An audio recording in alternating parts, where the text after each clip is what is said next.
Bom, companheiros, muito boa tarde a todos e a todas. Queria dizer que é um prazer renovado estar aqui novamente no Sindicato Litoral Paulista. É um sindicato da maior importância. E queria saudar aí a nova diretoria eleita. É uma diretoria que tem como consultor aqui o nosso decano, Rivaldo, um dos homens, um dos sindicalistas mais competentes e aguerridos que eu conheço. E fiquei muito feliz de ver uma mescla de experiência com renovação, né? Temos aí a Raíra, né? Temos o Melo, Fábio, o Expósito, ou seja, é uma mescla de experiência com renovação. Então isso é muito importante, muito saudável, né, para o sucesso desse sindicato. Então, conforme combinado, eu vou falar com vocês um pouco sobre a questão do petróleo, a questão da Petrobras, as ameaças que a gente está sofrendo, como nunca no Congresso Nacional, né? Temos um projeto de lei do Senado de autoria do senador José Serra, que é um entreguista de grande competência, da raiz do PSDB, né? Fernando Henrique foi o que mais atacou a Petrobras e agora estão retomando. Então eu vou falar um pouquinho para vocês sobre a importância do petróleo e a geopolítica, um pouco da insegurança energética dos países desenvolvidos e do cartel do petróleo, o pré-sal, sua origem e seu potencial, o terceiro choque mundial de petróleo, o shale gas dos Estados Unidos, que disseram que é a nova Arábia Saudita, isso aí é uma tremenda de um blefe, a quebra do monopólio e a lei do petróleo pelo Fernando Henrique, os leilões dos seus benefícios para o país, e o leilão de Libra, que a presidente Dilma entregou 60% do maior campo do mundo para as multinacionais, um campo com risco zero, porque já estava descoberto, e é um campo de extrema possibilidade de existência de uma reserva da ordem de 15 bilhões de barris.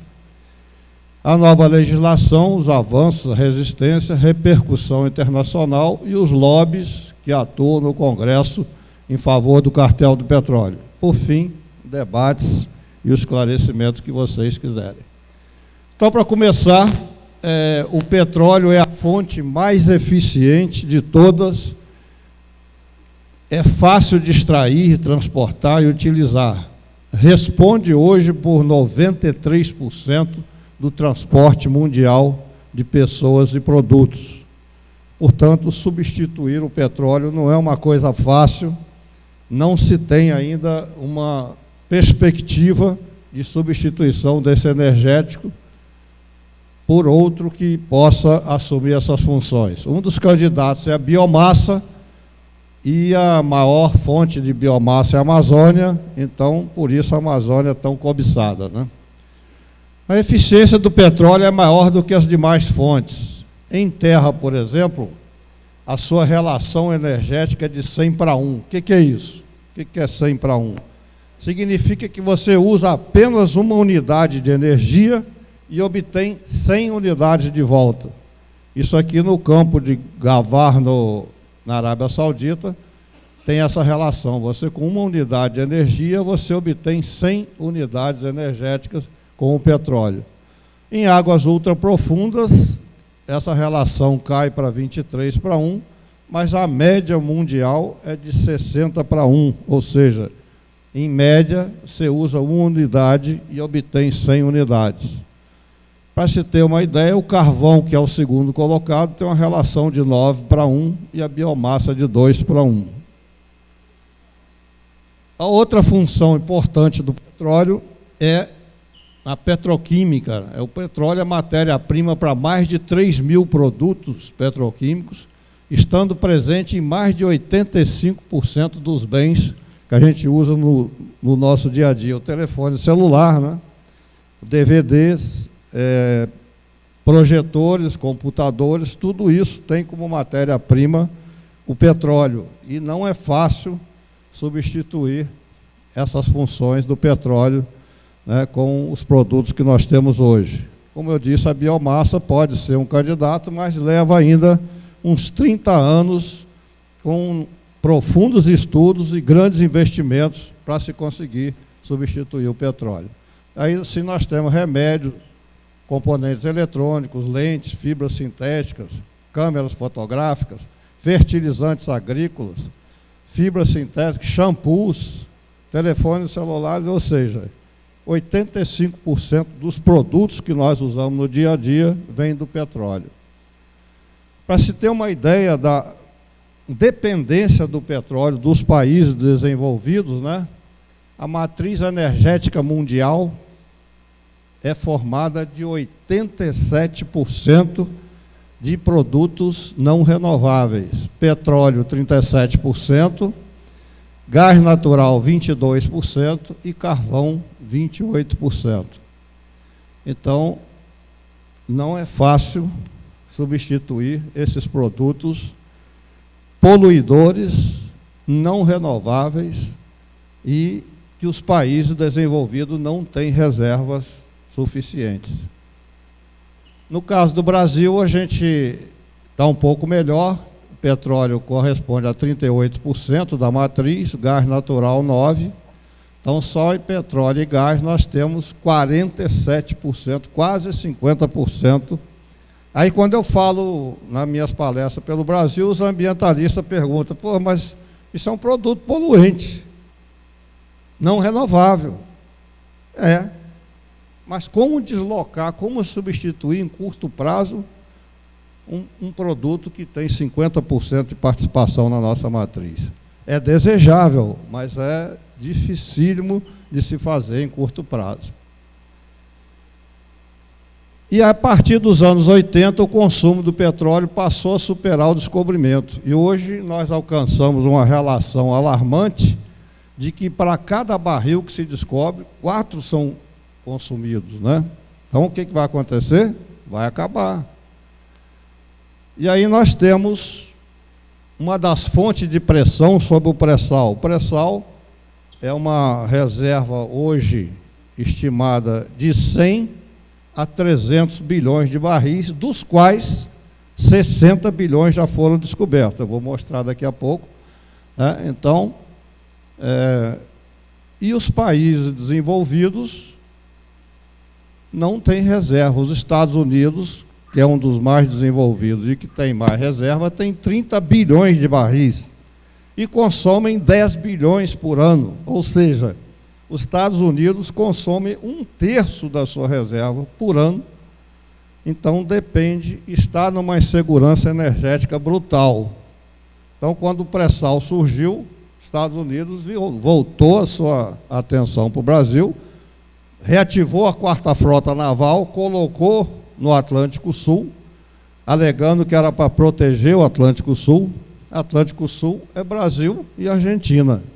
A Argentina já havia desnacionalizado seu petróleo, então a 4ª Frota Americana veio para proteger, entre aspas, o pré-sal. Ou seja, para pressionar o Brasil para que entregue o pré-sal para eles. Então, a Europa não tem petróleo, a Ásia, quem tem petróleo é a China, mas a China tem 12 bilhões de barris e consome 6 bilhões por ano. Está numa situação igual dos Estados Unidos. O Japão não tem, Coreia não tem. Então, está todo mundo numa insegurança brutal energética e querem o pré-sal brasileiro para todo custo. E nós temos também o outro grupo de insegurança, é o grupo das irmãs do petróleo, né? Elas já tiveram 90% do controle das reservas mundiais e hoje tem menos de 5%. E estão ameaçadas de extinção e são as maiores empresas do mundo. Nós temos a ExxonMobil, nós temos a Shell. Então, essas empresas, por não ter reserva, também estão sob uma insegurança energética muito grande. E elas são as maiores lobistas, né, no Congresso Nacional, no Supremo Tribunal Federal. no executivo. Por exemplo, o campo de Libra, quando a Dilma entregou, o presidente, vice-presidente americano, Joe Biden, veio pessoalmente convencer a Dilma e trouxe aquela turma dos Black Blocs e os anônimos para fazer movimento de rua, derrubaram a popularidade da Dilma de 70% para 30% e ela entregou o maior campo do mundo. Isso aí tem um artigo que eu vou mostrar daqui a pouco, de um americano que fala isso. Mas eu separei aqui o cartel internacional de petróleo em dois braços, o braço europeu e o braço americano. Os dois pertencem ao mesmo dono, é a família Rothschild e a família Rockefeller. E por que está separado? Porque uma semana antes do leilão de Libra, eu fui ao Congresso falar sobre a espionagem na Petrobras, provar que ela existia, e eu disse para os senadores, olha, considerando que houve a espionagem, esse braço americano não vai participar do leilão. Por quê? Porque se eles ganharem, fica fácil anular o leilão, porque quem espionou foi que ganhou o leilão, espionou para ganhar. Então, eles não participaram e só participou o braço europeu. Eu cantei essa pedra uma semana antes, lá no Senado, e não deu outra. Quem concorreu foi a Total e a Shell, com a Repsol vindo com uma chinesa, e o braço americano não concorreu. Então, foi um consórcio único que deu um valor absolutamente baixo de participação para o governo federal. Então, foi um desastre esse leilão, foi um dos piores atos de entreguismo da nossa história. Nós temos outro ponto preocupante, é que a demanda de petróleo está aumentando, a oferta está caindo. Eu coloquei aqui 3 casos, Estados Unidos, China e Índia, mas há outros países na mesma situação, que a demanda cresce vigorosamente e a oferta vai tendendo a estabilizar e cair.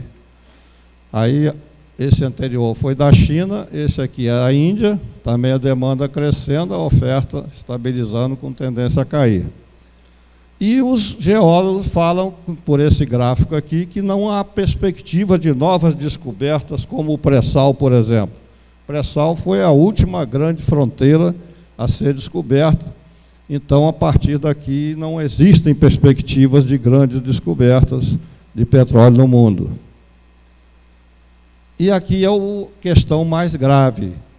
Todas as produções mundiais estão passando pelo pico. Os Estados Unidos já teve o pico na década de 70, a Rússia na década de 90, demais países em 2000, o Oriente Médio 2010, por aí vai. A gente está agora vivendo o pico de produção mundial. E isso significa que os preços deverão subir, porque a oferta vai cair de uma forma bastante drástica. Agora, se a demanda vai cair, a oferta vai cair e a demanda vai permanecer a mesma, por que o preço do petróleo caiu? Por que caiu de 140 para 60, para 50, 60 dólares? É uma questão geopolítica. Na década de 90, quando os Estados Unidos quiseram desmontar a Rússia, se associaram com a Arábia Saudita, jogaram o preço em 13 dólares por barril. E a Rússia desmantelou-se, a União Soviética, na década de 90, e agora está havendo o mesmo movimento, estão repetindo a estratégia, né? Eles querem atingir a Rússia, como fizeram em 90 com a União Soviética. Por quê? Porque a Rússia se uniu com a China, com o Brasil, com a Arábia Saudita, estão fazendo os BRICS. Os BRICS, Brasil, Rússia, Índia, China e África do Sul, estão quebrando a hegemonia americana. Porque quando eles desmontaram a Rússia, os Estados Unidos ficou absoluto mandando no mundo. E agora, além de criar um novo polo de divisão econômica e política, ainda estão ameaçando fazer uma nova moeda. Essa nova moeda arrebenta com o dólar e arrebenta com os Estados Unidos. Os Estados Unidos emite dólar sem lastro. Quando o Nixon acabou com a obrigação de colocar lastro no Fort Knox para cada dólar emitido, a emissão disparou. Eram 3 trilhões de dólares em 71, hoje nós temos mais de 50 trilhões de dólares emitidos e que compram bens dos países do mundo inteiro sem nenhum ônus para os Estados Unidos. Então, fazer uma nova moeda quebra essa hegemonia do dólar e arrebenta com a economia americana. Então, a derrubada do preço do petróleo fragiliza a Rússia, que é o principal braço tecnológico dos BRICS, desse polo oposição aos Estados Unidos. Você junta a Rússia com a tecnologia, a China com recursos imensos aí do Fundo Soberano, e mais os produtos naturais do Brasil, fica um grupo extremamente ameaçador para a hegemonia americana. Então, ao derrubar o dólar, ele derruba 50% da economia da Rússia. A Rússia tem 50% sua economia, dos recursos, vindo do petróleo. E ainda atinge a Venezuela, que é um inimigo, que é fornecedor, mas é inimigo, e atinge o Irã, né, que estava querendo desenvolver aí a energia nuclear. Então, fragilizou o Irã, fragilizou a Venezuela e fragilizou a Rússia juntamente com os BRICS. Atingindo os BRICS, eles impedem a nova moeda, né? Por exemplo, a ministra da Economia da Ucrânia, que é o maior ponta de lança dos Estados Unidos para enfraquecer a Rússia, é americana. A ministra da Economia foi naturalizada 3 meses antes de assumir, segundo o artigo do Boaventura de Souza. E ainda arranja uma desculpa para o fim do shale gas, que era uma farsa. Aqui tem um artigo desse William Engdahl, né, que fala que o protesto de junho de 2013 era a marca da Revolução Colorida, que é financiada pelo Conselho de Relações Internacionais dos Estados Unidos, que é o órgão que domina o governo americano e a política mundial.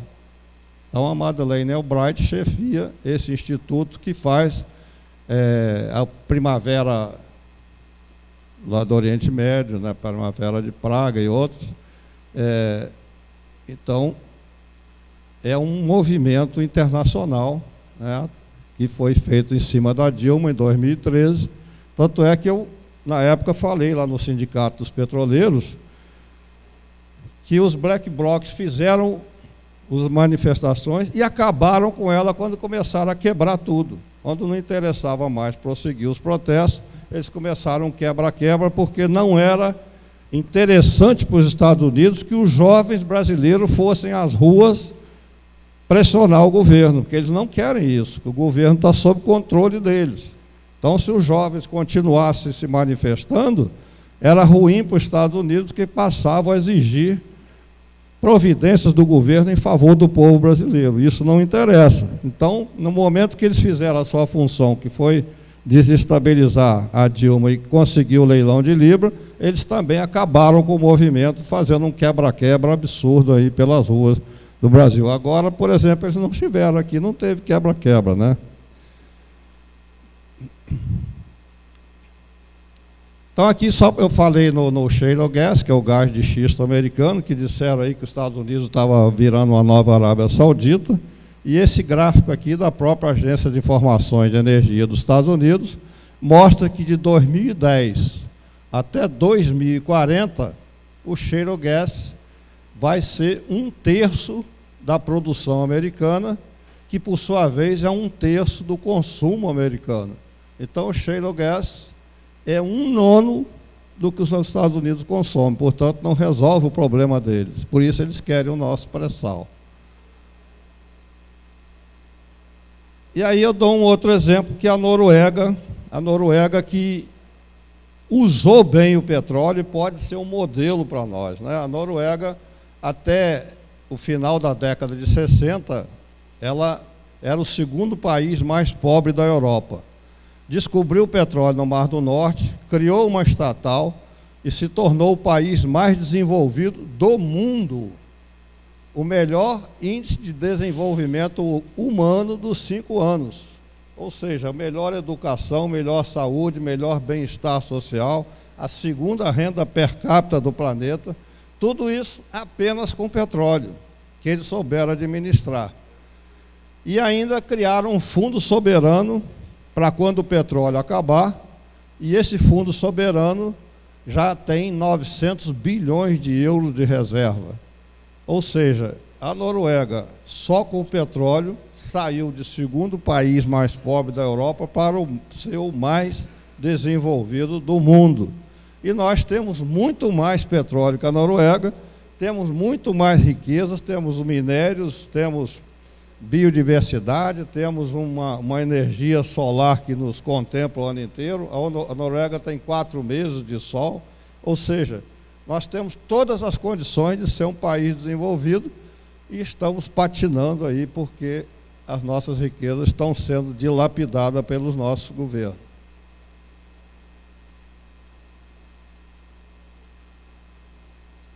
Aqui eu vou dar uma palhinha do pré-sal, né? Porque pré-sal é muito falado, mas a gente precisa saber do que é. Há 200 milhões de anos atrás, o planeta era formado por essa massa de continentes chamado todas as terras, né?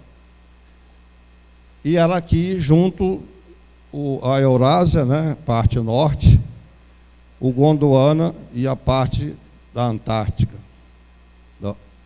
E aqui no meio, o Gondwana era a junção do América do Sul com a África. E durante esse período que eles estavam juntos, na fronteira dos dois países, havia...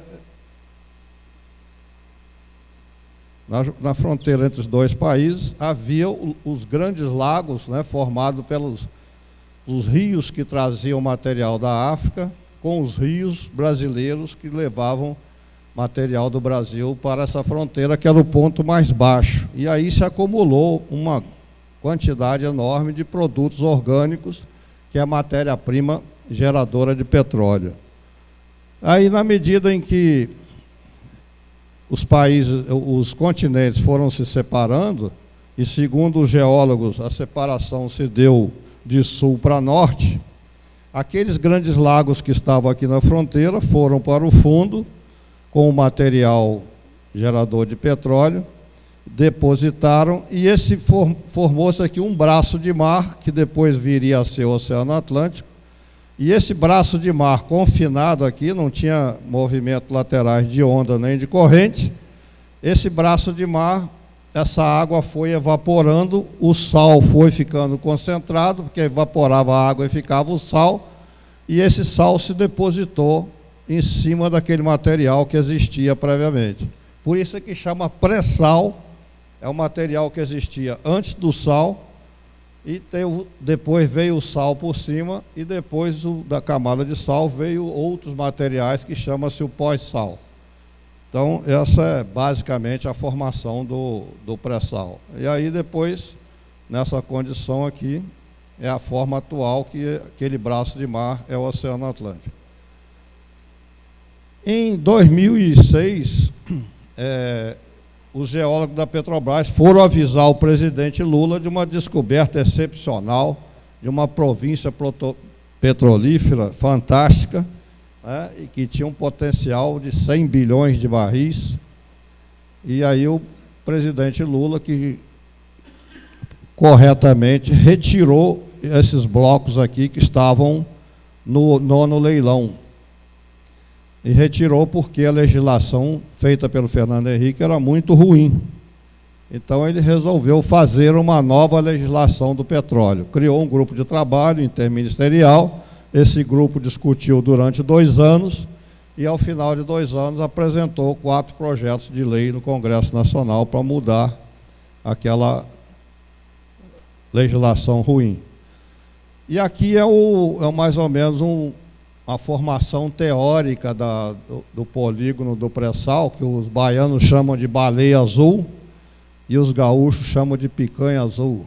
Mas o fato é que nessa província aqui, que vai de Santa Catarina até o Espírito Santo, tem uma previsão de ter 100 bilhões de barris de petróleo, dos quais 60 bilhões já foram descobertos. Eu vou mostrar os campos aqui daqui a pouco. Mas ainda existe possibilidade de grandes prospectos de novos campos nessa área aqui, entre a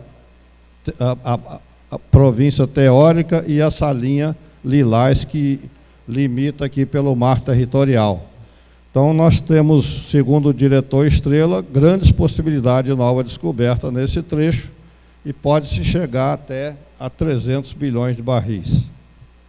Há um estudo aí da Universidade do Estado do Rio de Janeiro que fala entre 176 e 276 bilhões de barris. Aqui é um núcleo central do pré-sal, onde foram descobertos os primeiros campos. Está aqui o campo de Tupi, que já está produzindo. Esse pré-sal hoje, junto com uma parte lá do Espírito Santo, já está produzindo 750 mil barris por dia de petróleo, e se juntar também a produção de gás, com barril equivalente, dá em torno de 950 mil barris por dia.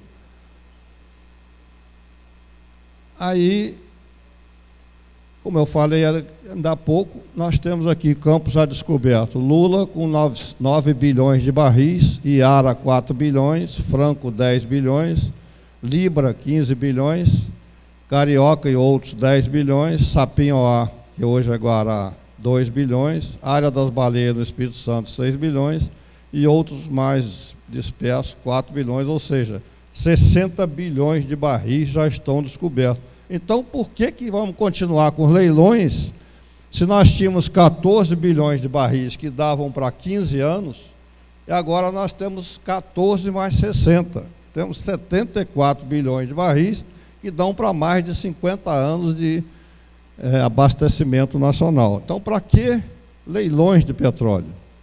Não tem nenhum sentido isso, né? Essa é uma das nossas campanhas.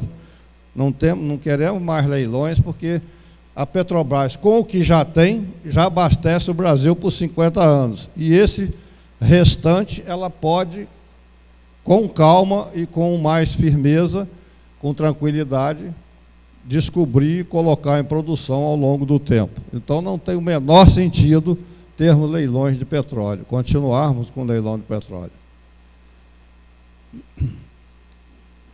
Eu falei que o grupo de trabalho interministerial criado pelo Lula apresentou 4 projetos de lei. Um deles é o chamado capitalização ou cessão onerosa. Significou que o governo vendeu para a Petrobras, nessa área aqui, desse círculo, 7 blocos, onde ela deveria achar 5 bilhões de barris. E aí a Petrobras começou a furar. Nesses 7 blocos estão o campo de Libra, o campo de Franco, que agora chama Búzios, norte de Iara e vários outros. Então, a Petrobras pagou 85 bilhões de reais por esses 7 campos e começou furando aqui o Franco e achou 10 bilhões. Era para achar 5, achou 10. Aí furou o Libra, achou 15.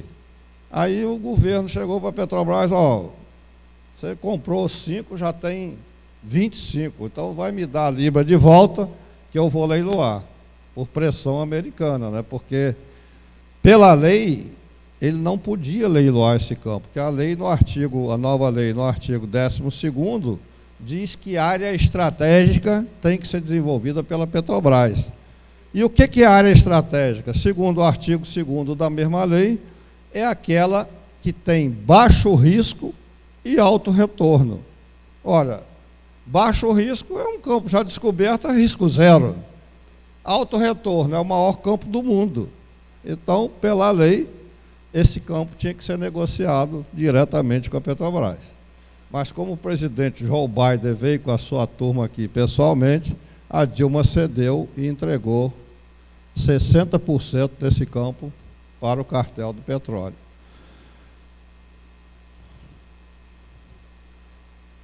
Aqui tem as 200 milhas, o mar territorial, está aqui o núcleo do pré-sal, e aquela outra linha que eu falei está mais ou menos nesse limite. Então, ainda podemos achar aí mais uns 200 bilhões de barris. O pessoal questiona que os Estados Unidos não aceita essas 200 milhas, né? Mas aqui em Montego Bay, em 1982, na Jamaica, foi feito um tratado assinado por 116 países. Só Estados Unidos, Equador, Israel e Venezuela foram contra, mas é 116-4. Então não tem sentido dizer que os Estados Unidos não concorda. Ou se extingue a ONU ou obedece à resolução da ONU. Então, pelo tratado internacional, o mar territorial pertence ao Brasil e o pré-sal pertence ao Brasil. Bom, agora falamos um pouco sobre a geopolítica do petróleo. Vou dar uma palhinha sobre a legislação, né? Em 1988, quando foi feita a nova Constituição, nós da EPET tivemos a ideia de, aliás, foi um colega nosso, o diretor Guaraci, teve a ideia de levar o monopólio da lei 2004, foi uma lei de 1953, o maior movimento social da história do Brasil, que criou o monopólio do petróleo da União e a Petrobras para exercê-lo. Então tivemos a ideia de pegar o capítulo da lei que versava sobre monopólio e colocá-lo na Constituição de 88. Aí juntamos aí Barbosa Lima Sobrinho e mais 40 entidades, pressionamos lá o Congresso e virou o artigo 177 da Constituição. E nesse artigo 177, o Guaraci, que eu falei, era engenheiro formando em Direito, colocou esse parágrafo aqui, que proibia a Petrobras, o Brasil, de dar o petróleo como garantia de dívida. O México fez isso, aí vendeu 3/4 do petróleo aos Estados Unidos para pagar dívida. Então a ideia é que não pudesse o Brasil dar o petróleo para garantir dívida. Isso passou, e aí veio, em 95, o Fernando Henrique assumiu e atacou a Constituição exatamente nesse parágrafo. Retirou esse parágrafo, o parágrafo Guaraci, e fez uma emenda constitucional dizendo que a União pode contratar as atividades do monopólio com empresas estatais ou privadas, ou seja, tirou a Petrobras de operadora única, né, de única executora do petróleo. Então, foi um golpe muito forte, né, que retirou esse parágrafo e colocou um muito pior. Quer dizer, passou o monopólio a ser exercido por oligopólio, que é o cartel internacional do petróleo. E aí a regulamentação dessa lei foi pior ainda. Ele mandou para o Congresso a lei, um projeto de lei que virou a 9478, que é uma lei ordinária em todos os sentidos, né? Ordinária juridicamente e ordinária realmente. E ela é ordinária porque ela é intrinsecamente contraditória. Por exemplo, eu tirei aqui 3 artigos para mostrar, mas tem vários. Diz o artigo 3º, pertence à União os depósitos, quer dizer, as jazidas de petróleo, gás existentes no território nacional. E aí o 21 diz que todos os direitos de exploração de petróleo pertencem à União. Então as jazidas são da União e os direitos de exploração são da União. Aí vem o artigo 26, que a gente chama o artigo do lobby, e diz que a concessão implica para o concessionário a obrigação de explorar por conta e risco, em caso de êxito, produzir petróleo, conferindo-lhe a propriedade desses bens após extraído. Ou seja, enquanto o petróleo estiver lá no fundo da União, na hora que, pela lei do Fernando Henrique, artigo 26, na hora que ele for produzido, passa a ser de quem produz. E aí, essa empresa fica com 100% do petróleo e paga ao Brasil 10% de royalties em dinheiro e 20% de impostos em dinheiro. Então, o cara fica com 100% de um bem estratégico e paga 30% em dinheiro. Para comparar com o resto do mundo, né, a gente mostra aqui que, por esse gráfico, os países exportadores de petróleo ficam, em média, com 84% do petróleo produzido em petróleo. Ou seja, todos os países exportadores ficam, em média, com 84% do que é produzido, enquanto a lei do Fernando Henrique nos dá 30% em dinheiro. Vejam que absurdo essa lei. Então é 84%, a Noruega fica com 85%, a Venezuela fica com 92%, e os países exportadores ficam com 84%. E nós ficávamos com 30%. Também em 97, Fernando Henrique vendeu 36% do capital da Petrobras por 5 bilhões de dólares. Nós fizemos as contas, esses ativos valiam mais ou menos 198 bilhões de dólares. Foram vendidos por 5 bilhões de dólares. E hoje esse pessoal tornou-se dono do pré-sal. Eles têm 36% das ações, então ficaram com 36% do pré-sal, sem ter pago nada por isso. E aqui está, em julho de 2000 foi vendido 20%, em março mais 16%, total 36%. Agora, no aumento de capital, que eu falei, na capitalização da Petrobras, que o governo deu aqueles blocos para ela e ela comprou, houve uma redução desse índice do capital estrangeiro, passou para 31%. Mas, de qualquer maneira, o Fernando Henrique fez uma negociata aí, dando um valor muito grande. Então, a nova legislação é a Lei 12.351, que é a lei de partilha, que altera o contrato de concessão. A concessão dava a propriedade a quem produzia, e a lei de partilha de produção retoma a propriedade para a União e ela faz uma partilha com o lucro do óleo produzido. Depois foi feita uma lei 12.734, que eleva o percentual de royalties para 15%. E a lei 12.276 é essa que permitiu ceder para a Petrobras, foi feita especificamente para ceder esses 7 blocos para a Petrobras.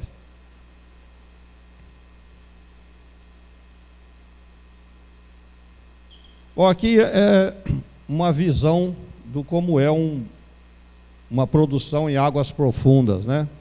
Nós temos aqui uma plataforma, temos aqui um navio que recebe esse óleo da plataforma, processa e depois passa para um navio aliviador que leva para as refinarias ou para a terra o óleo produzido. Isso aqui pode ser depois, esse navio vem para cá, fica em cima, essa plataforma sai. Mas isso aqui é para mostrar um pouquinho quando falam que a Petrobras não teria condições técnicas, era melhor vir empresas estrangeiras com novas tecnologias. Isso é uma profunda de uma falácia. Eu vou mostrar rapidamente. Nós temos 3 gargalos tecnológicos para produzir um campo dessa magnitude aqui, a 2.180 metros de lâmina d'água, mais 5.000 metros furados no terreno. Então, os 3 gargalos, o primeiro é a perfuração do poço, né, nessa profundidade de água e mais 5.000 metros até o objetivo de produção. Então,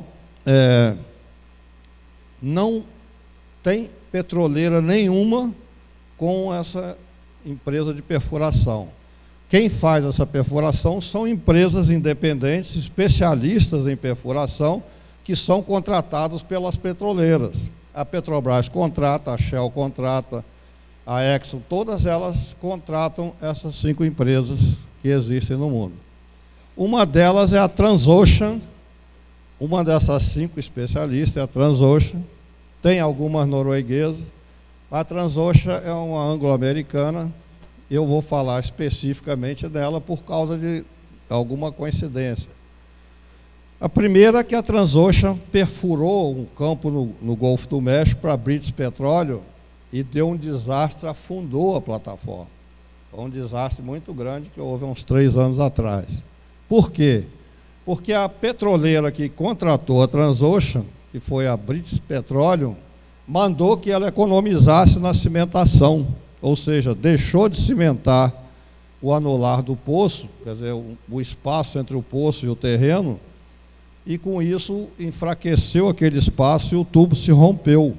E aí não teve controle, o petróleo vazou e incendiou por economia.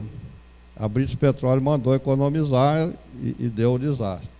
A mesma Transocean furou o campo de Frade, na Bacia de Campos. E mais uma vez a Chevron, agora não foi a British Petroleum, mas a Chevron, mandou que ela deixasse de cimentar o poço em determinado ponto. E aí deu-se um novo desastre, o campo rompeu e está vazando até hoje. Pouco, mas está vazando. E a Transocean furou 30 poços no pré-sal para a Petrobras, sem nenhum problema. Por quê? Porque a Petrobras, como empresa estatal controlada pela sociedade, não abre mão da segurança por economia. Então, por isso, mais uma razão para que a Petrobras, como estatal, opere os campos de águas profundas para não ter perigo de ruptura, de vazamento por economia, como fazem as empresas do cartel internacional. O outro gargalo aqui é esse conjunto de válvulas que fica no fundo do poço, dos quais a Petrobras tem uma responsabilidade de mais de 60% do desenvolvimento, e por isso, mas ela não produz isso, ela repassa essa tecnologia e compra, nenhuma petroleira fabrica isso, ela compra também de um grupo de especialistas. E o outro gargalo é esse tubo flexível que leva o petróleo desse ponto até ao navio ou à plataforma. Também houve um desenvolvimento muito grande. Se vocês olharem aqui nos 14 pontos que a gente coloca para que a Petrobras seja operadora única, um deles é o desenvolvimento da tecnologia. Só se consegue desenvolver a tecnologia se tiver a retroalimentação operacional. Senão, as universidades americanas já tinham ganho isso aí várias vezes. E a Petrobras é a única petroleira que ganhou o prêmio, digamos assim, o Oscar do petróleo, o prêmio da Offshore Technology Conference, é o Oscar do petróleo, é a única que ganhou por 3 vezes consecutivas, foi a Petrobras. Por quê? Porque é a primeira que acreditou em águas profundas, que correu o risco, que investiu, e com a retroalimentação operacional pôde aperfeiçoar essa tecnologia. Então, é fundamental para desenvolver a tecnologia que a empresa opere os campos. Então, essa é uma das 14 razões porque a gente condena o projeto Serra de tirar a Petrobras de operadora do pré-sal. Na verdade, a Petrobras deveria ser operadora de todo o pré-sal, e não apenas 30%, como diz a lei, porque, como eu disse, ela já descobriu petróleo para mais de 50 anos e não tem nenhuma necessidade de trazer empresa estrangeira para explorar, corromper e pôr em risco o nosso meio ambiente, né?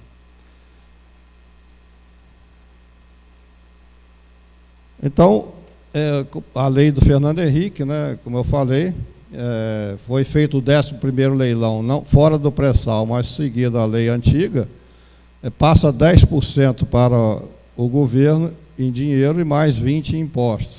E no mundo os países ficam com uma média de 80% do petróleo produzido.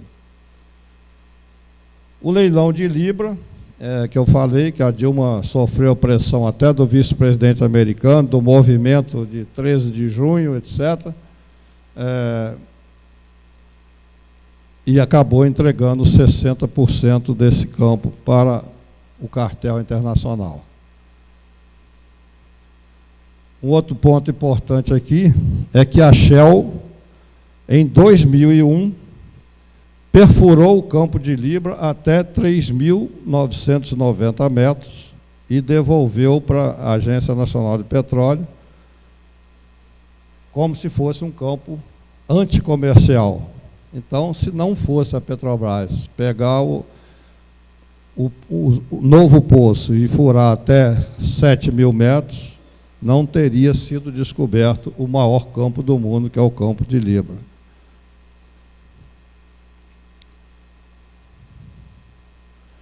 Aqui eu falei na audiência pública que eu tive no Senado, e a presidente Graça Foster foi uma semana antes de mim e disse que o Centro Integrado de Processamento de Dados da Petrobras era muito seguro, não tinha como ter espionagem.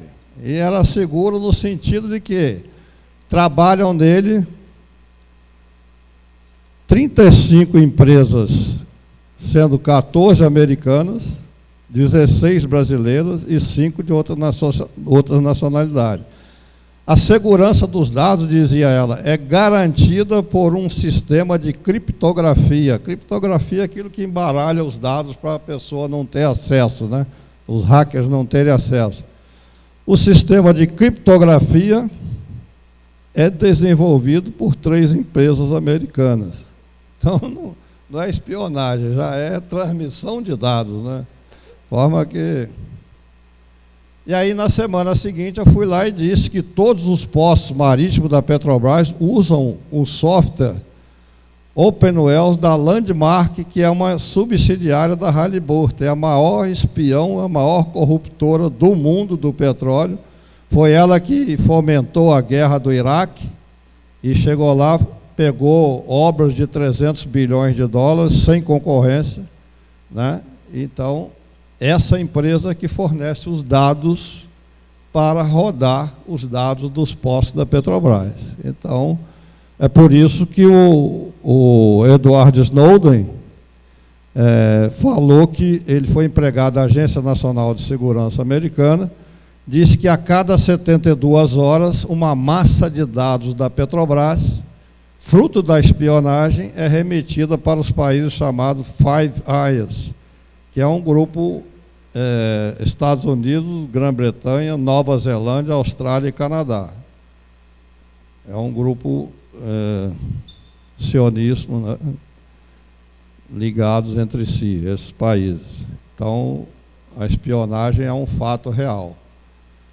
E aí eu fui no Ministério das Minas questionar o leilão, né? A primeira coisa que o ministro Lobão falou comigo, ele disse: Fernando, eu não posso dar liba para a Petrobras, porque a Petrobras tem acionistas estrangeiros e não posso prejudicar 200 milhões de brasileiros. Aí eu respondi: mas, ministro Lobão, a opção do governo é muito pior. O edital está dirigido para empresas estrangeiras que têm 100% das suas ações no exterior, pô. Petrobras tem 31%, eu falei para ele. As outras têm 100%. Dos 31% que a Petrobras tem no exterior, 48% está na mão do governo, 10% nos fundos de pensão e trabalhadores, uma parte com 300 mil trabalhadores que usaram o fundo de garantia. Enquanto a Shell, a Exxon e outras têm 100% do seu capital com um acionista do exterior.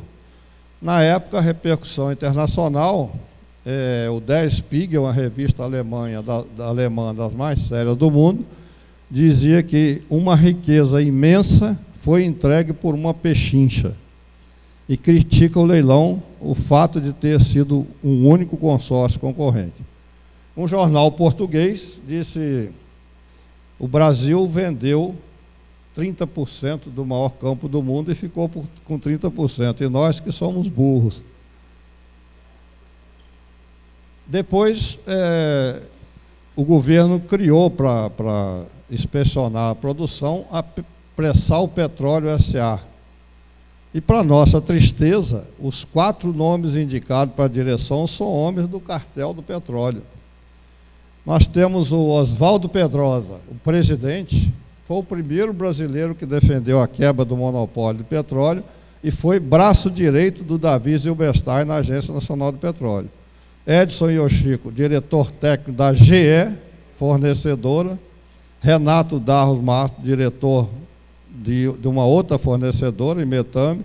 E Cláudio Pereira da Silva, que é sócio do presidente do lobby. O Instituto Brasileiro de Petróleo, segundo o Wikileaks, é o maior lobista de todos. E o Cláudio Pereira da Silva é sócio do presidente do Instituto Brasileiro de Petróleo. Portanto, os 4 são pessoas suspeitas, né?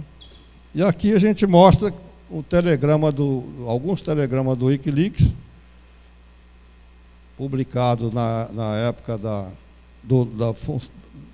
da elaboração da lei, da nova lei, que diz assim: a estratégia das petroleiras para barrar o marco regulatório é fazer um forte lobby no Senado por meio do Instituto Brasileiro de Petróleo, que o De Luca é o presidente, e o seu sócio é da Prensal Petróleo, da ONIP, Organização Nacional dos Fabricantes de Petróleo, de Industriais do Petróleo, e da Fiesp, Federação da Indústria de São Paulo.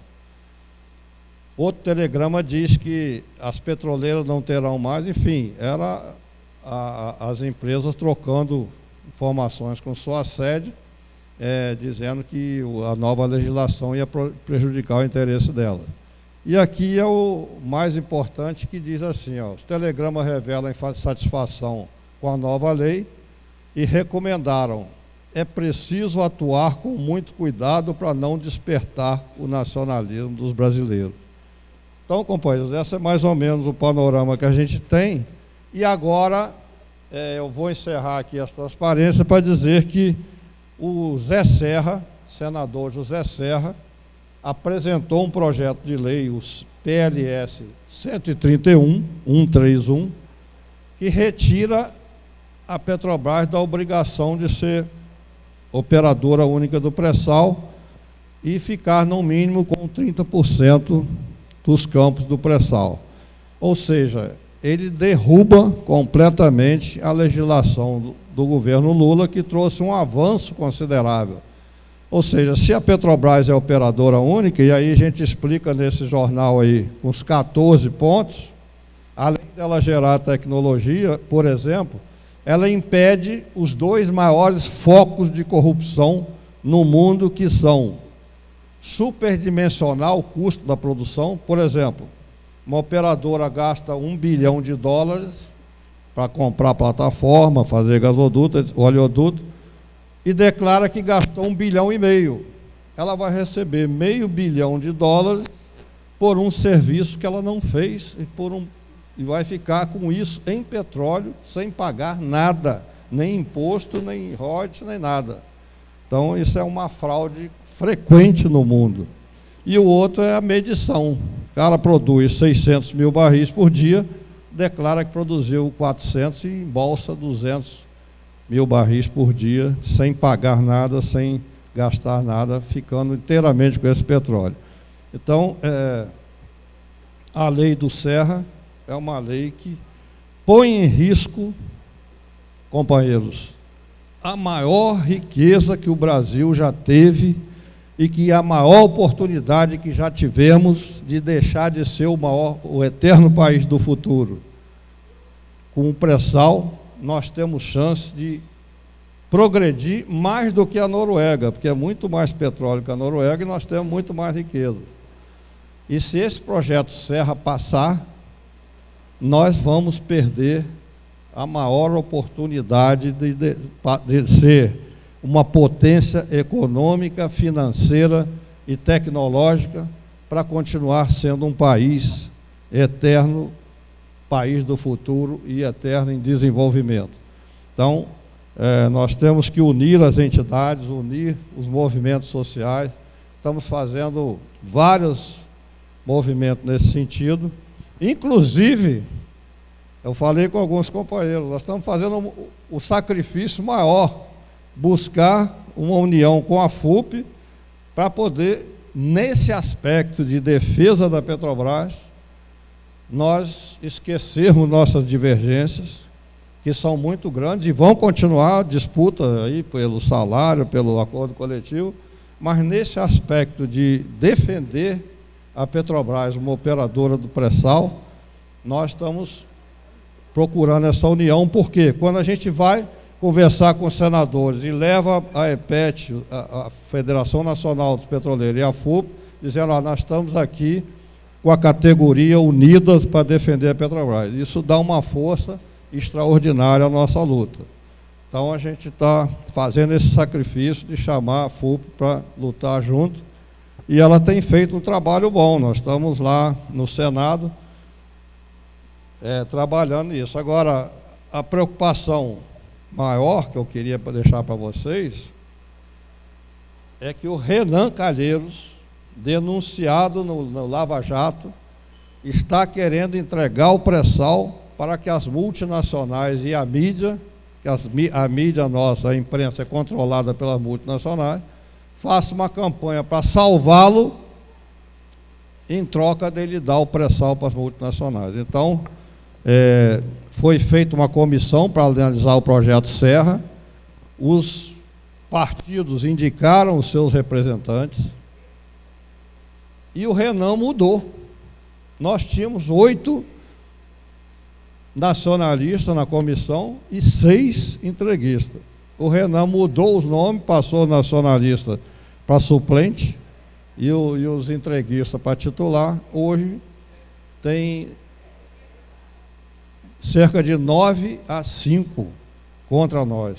Então, o trabalho nosso junto ao Congresso Nacional vai ter que ser muito forte, para mesmo que a gente perca nessa comissão, manipulada pelo Renan, a gente possa ganhar no plenário.